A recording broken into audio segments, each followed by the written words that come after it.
మాట్లాడద్దు. 1 minute. ఎవరు మాట్లాడారు?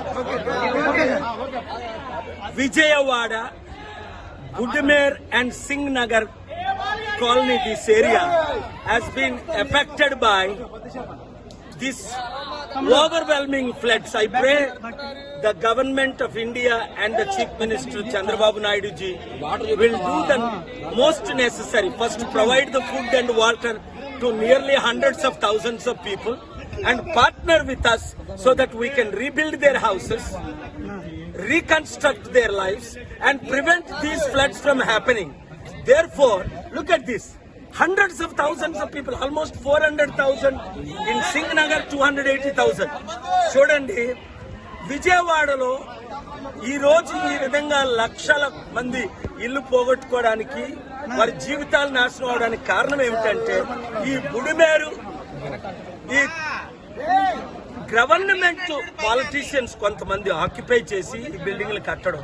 దానివల్ల బాంబే కాలనీ ఏంటి, ఇంకొక కాలనీ ఏంటి, పాకిస్తాన్ కాలనీ, ఈ కాలనీలన్నీ ముగిలిపోవడానికి కారణం నిన్న మీరు చూశారు. September 2 మునిగిపోయినంత బస్ స్టాండ్లు కూడా సగం విజయవాడ మునిగిపోయిందని. అందుకే నేను 3 డిమాండ్లు చేస్తున్నాను. ఒకటి, మోదీ గవర్నమెంట్ దాదాపు 10,000 కోట్లు ఆంధ్రప్రదేశ్ కి, 10,000 కోట్లు తెలంగాణకి, తెలంగాణకి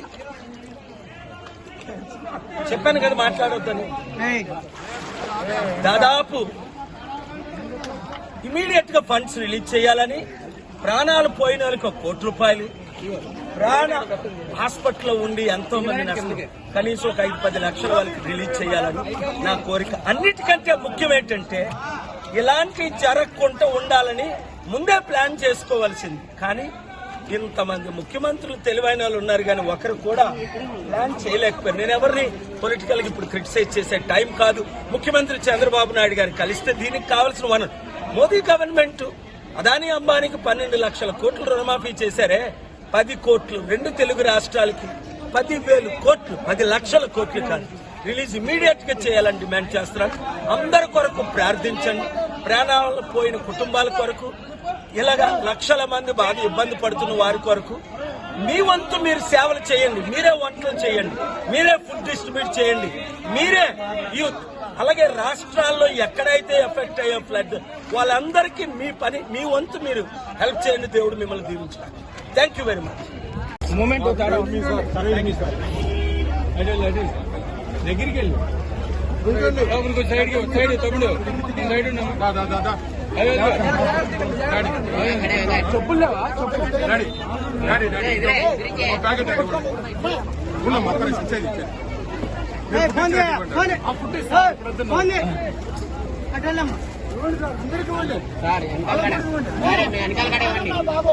మళ్ళీ తీసుకో చేపట్టండి.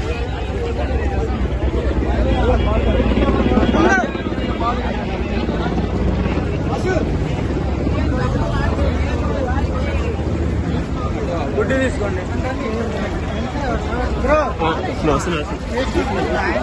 అక్కడ వీడియో తీసుకున్నా అయిందే.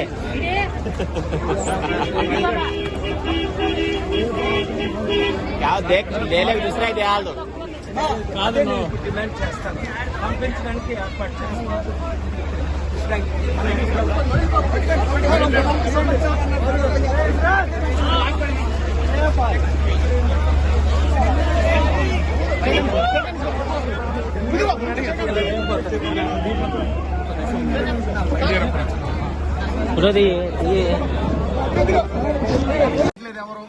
మీరే చెప్తున్నారు చూసారా?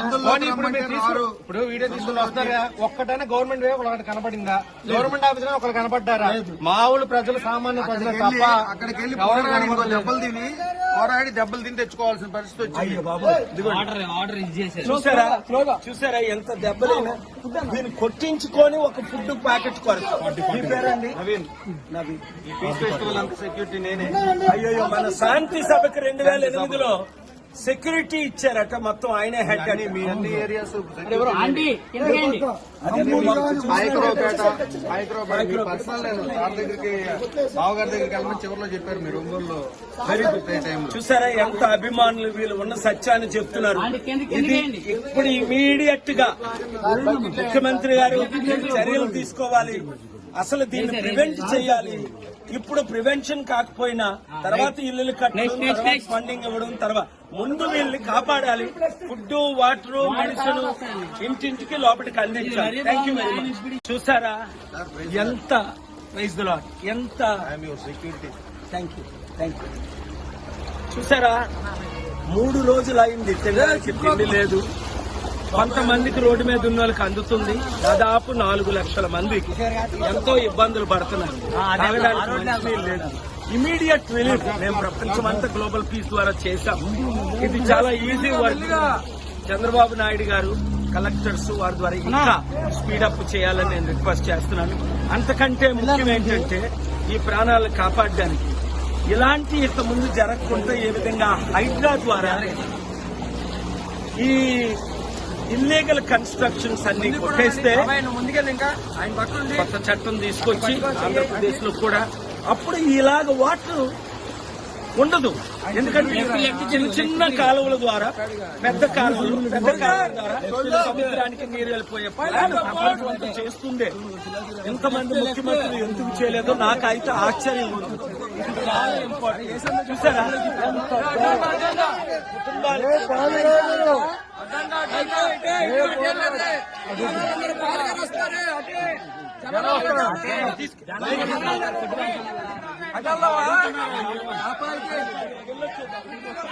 ఆత్మహత్యాలు చూడమంట.